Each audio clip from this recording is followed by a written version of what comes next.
marque l'or muvyumve nyamba mwarize mutize naho sikibazo ciwanje mugende mbaza abavyeyi banyu représente activement la marque lors de l'événement spectacle interview ou autre occasion non spécifiquement prévue mais opportune. What the fuck is muri mishi abarimo muri Superbat ndaba exposa mid how Kirikou ashobora kugenda meme no kuma evenement ayandi yambaye marke ziwanyu bajya bamufashe bari mu bintu vya tangawizi agenda muri tangawizi kwamamaza bajya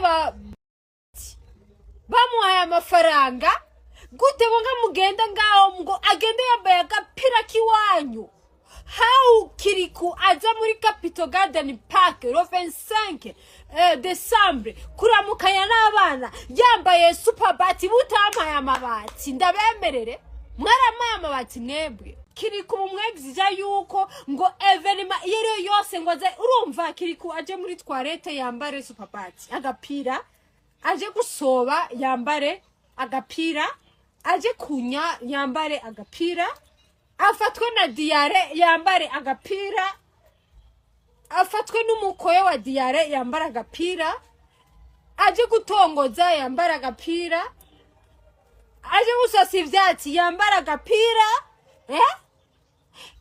aje kujya mugu yambara agapira no mugu na mugu Kirikou yambara agapira Kirikou inbox o umbarire ingene wewe wagiye gusinya ino kontra without you even gukontakta even why utambwa jije why utarondeye mu avoka umuri amahera makeya umubaze what kind of this fucking contract is not the little contract bara kwexport Kirikou.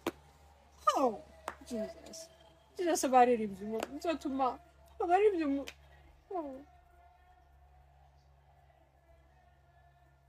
abari muzotuma tuge dusara munje bari byo twaba turiko turabavugira abari bituma turiko sinzi bari byo gushaka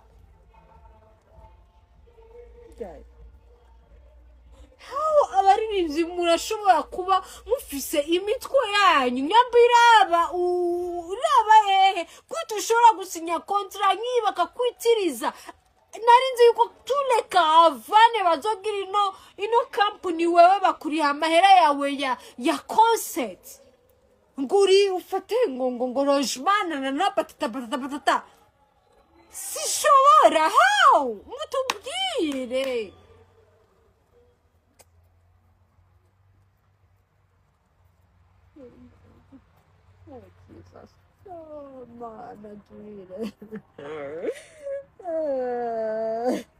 Eka rero tuje kuri Kirikou tuje kuri Kirikou eka tuje kuri Kirikou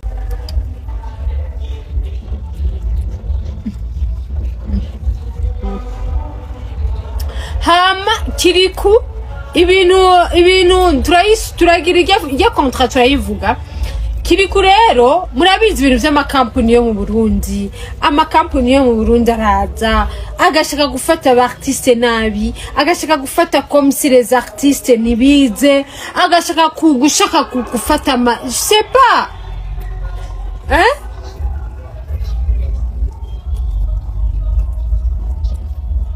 uvimwaro twese twakubwiye uvimwaro nyamba twegabana mu gihosha twakuriye mu gihosha tukagira byose mu gihosha twese twakubwiye uvimwaro imwaro genda ubwira Imana why wavuye imwaro only bwira Imana why wavuye imwaro tuwe nibituraba wavuye imwaro nibituraba hama ikintu cyahabaye rero Kirikou aratwara imodoka babonye Kirikou atwaye imodoka félicitations Kirikou bra bra bra bra bra n'ubushenzi bwinshi ibiki bace bashaka ko Kirikou aba brand ambassador muriko muravyumva sawa Kirikou araba brand ambassador arasinyira 20 jours comme muve mu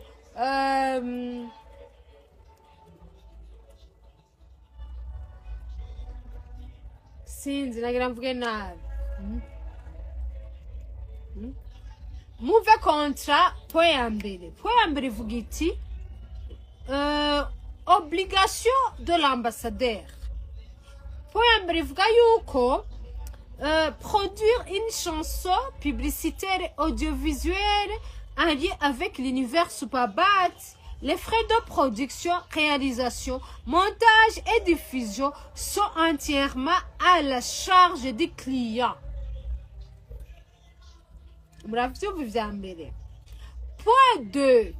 Ivugati publier 3 contenus par mois sur ses réseaux sociaux. Iyi contrat yasohoye Kirikou, iyi contrat yasohoye abo muri Superbat. C'est pas Kirikou yamaye contrat. Jewe contrat ndayimaranye iminsi nayihawe n'abantu bakorana na Superbat. Kwanza igami tuyitegute kubera ko bariko baradukenera ko kwanza sishaka ko bakenera ntuze ndusubire kubavuga kubera ko baca bakenera ntuze. Ariko indi bavuga deux visuels, designer ou vidéo promotionnelle de bonne qualité fournis par le client. Un contenu original créatif, vidéo, format produit par l'artiste. Mutahure neza yuko bariko baramu exploiter tahura. Bariko baramu exploiter Kirikou. Muvyumve neza. Ngo participer à une tournée nationale de promotion de la marque Caravane organisée une fois par an Superbat dans plusieurs provinces. Muriko muravyumva none iyo Caravane y'entreprise yarayiteguye jamais niyigeze iyategura nibigeze bategura iyo Caravane. Muriko muravyumva why batigeze bategura Caravane? Peut-être que de side ya Kirikou, peut-être que de side ya Kirikou ngo participer à une tournée nationale de la promotion de la marque Caravane organisée une fois par an dans plusieurs provinces. Numva Kirikou yabagikoresho canyu cyo kwama mwamurisha ngahe les 20 millions mwamuhaye Kirikou. Ça suffit pour un artiste. Wae utamwaye 100 millions hama uwo mwaka wose Kirikou na urumushenzi urumuhimbiri ndakavugaruka ko rindira gatoya. Attends d'abord, une indemnité de mission sera versée à chaque étape. De mission, c'est pas même ikintu basinye wavuge bati ikintu turagisinye azobara mahera. Ngo transport, hébergement et encore encouragement. C'est pas même amahera bamuhaye yo par concert. Bamuhaye encouragement, s'il vous plaît. Even jewe nerinati umunyarusaku niwoza kumbwira ngo turaguha encouragement. Sindabemerera na gato nibibaho. Biratandukanye kuba brand ambassador no kuba umuntu yatsindiye imodoka, biratandukanye cyane. Kirikou wewe wakoresheje ubwenge butabaho, Kirikou wewe urimbwa urakava ngaho ureke kungora. 4. Assurer une communication fluide et professionnelle avec le client, être réactif et disponible pour les validations de demande. Kirikou bamusoma ma contrat. Day of day mwe muzokwipyeja musange mwagize ingorane. Ngo fournir un point focal en cas de disponibilité prolongée, sawa. Ngo autoriser l'utilisation de son image pour toute communication visuelle, affiche, panneau, vidéo, etc. pendant la durée du contrat. Oh my gosh!